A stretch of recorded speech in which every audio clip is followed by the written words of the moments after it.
Welcome to the deep dive. Today we're plunging into one of history's most enduring and, well, enigmatic civilizations, ancient Egypt. Our material for this deep dive, it comes from an audio source that promises to, and I quote, bewilder scientists and unlock hidden tombs.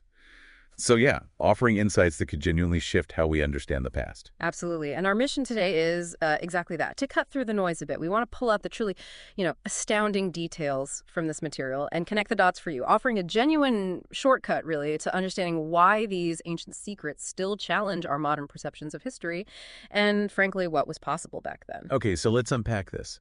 Among the many mysteries, few spark quite as much fervent debate as the Great Sphinx of Giza. Its age, its origins, intensely debated, you could say. Oh, indeed. The proposed ages for the Sphinx really run the gamut. It's quite something. Some researchers, they think it's just over 5,000 years old. Standard view, perhaps. But then others suggest estimates pushing it way back, like 12,000, maybe even 13,000 years. And you even have theories placing it as far back as 25,000 years.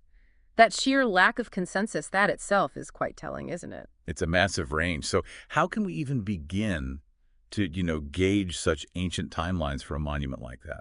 Well, okay, if we look at the standard Egyptian chronology, we actually have records. Right. Records indicating the Sphinx existed before the reign of Khufu. Khufu, the pharaoh credited with building the Great Pyramid. Right. So that alone suggests this incredible antiquity, even from the perspective of the ancient Egyptians themselves. And it's remarkable, too, when you think about how recently its full form was really seen in modern times. When it was first rediscovered, it was buried right up to its neck in sand. People initially just thought it was a head, right? Yeah. It took those big excavations to finally reveal the whole massive body underneath.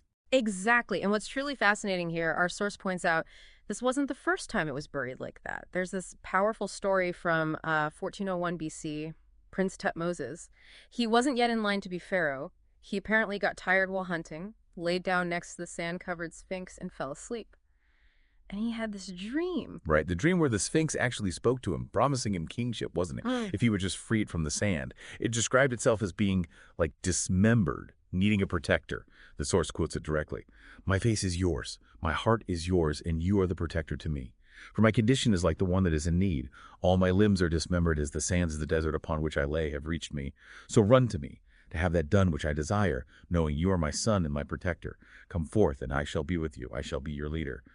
Pretty direct stuff. Very direct. And Tutmosis, upon waking, he did it. He fulfilled the request, uncovered the Sphinx's body, and, well, true to the Sphinx's promise, he did become pharaoh.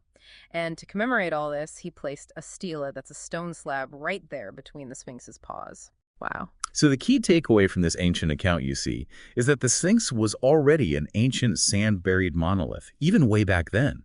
It suggests a history far, far deeper than even their own earliest records could fully capture. Oh, okay, so you have this ancient story suggesting immense age. Is there any independent modern scientific evidence, something that backs up these incredibly old estimates? What are, say, geologists finding? Yes, absolutely. Modern geologists who've studied the Sphinx, they've determined that the enclosure wall, the outside perimeter wall around the Sphinx, shows significant erosion patterns consistent with heavy, prolonged rain and water runoff. Rain in Egypt. Exactly. And it's fairly unanimous in the world of academia that Egypt hasn't seen rainfall like that for over 11,000 years. So this provides strong independent support for those much older age estimates, pushing its construction back millennia potentially. 11,000 years. That really does redefine things. But okay, our source reveals the Sphinx isn't the only ancient anomaly challenging our timelines. Let's dig into another incredible site you mentioned, the Osirian Temple, or the Osirian. Right, the Osirian. This place is truly unlike any of its surrounding structures. It's quite strange. For one, it's deep underground, like 15 meters down, and it's constructed entirely from these giant, perfectly cut pieces of solid granite. Solid granite. Yeah, solid granite, which is unique. No other Egyptian buildings we know of are made wholly of solid granite like this.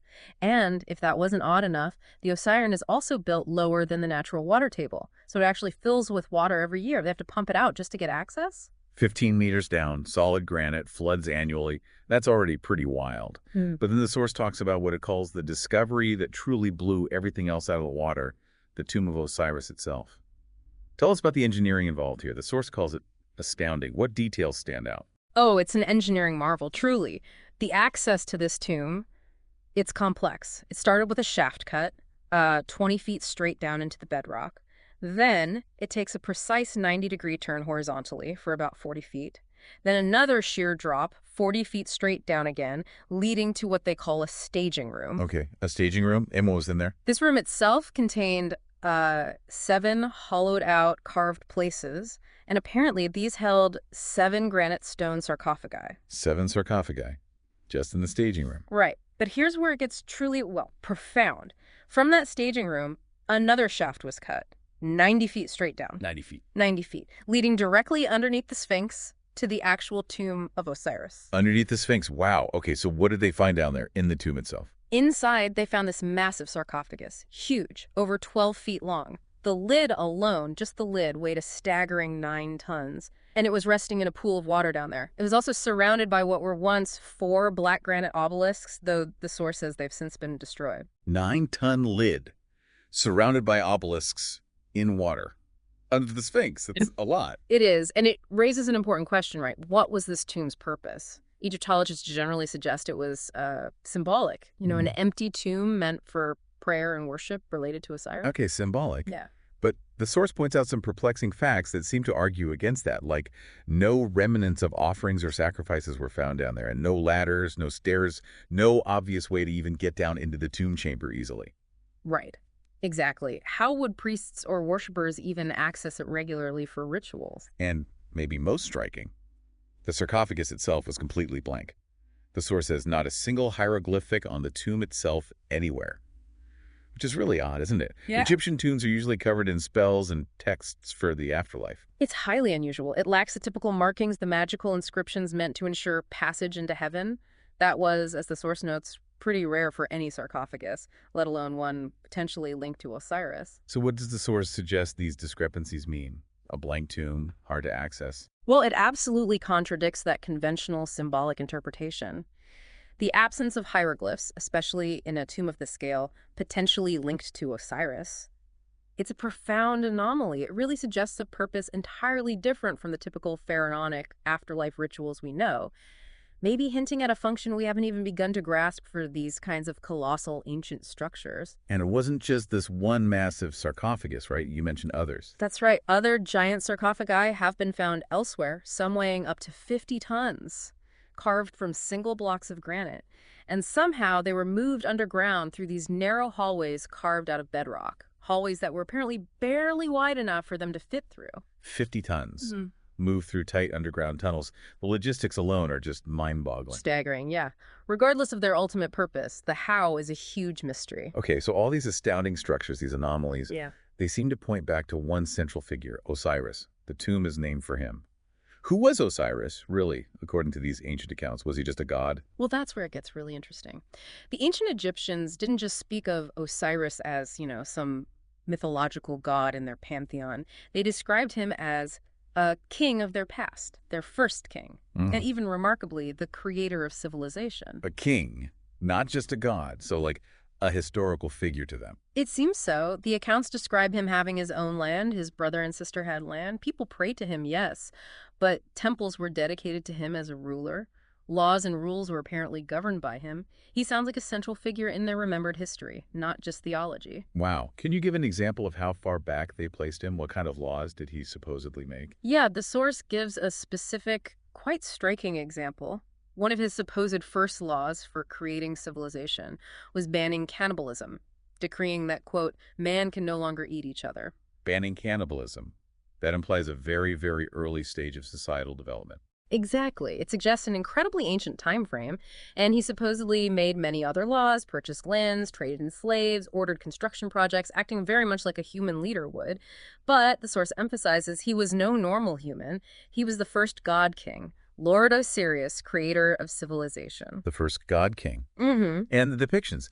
They often show Osiris with dark green alien skin, right? Yes, that distinctive green or sometimes black skin. And what's fascinating here is trying to interpret what that depiction could mean. What are the theories? Well, was it maybe intended to represent death?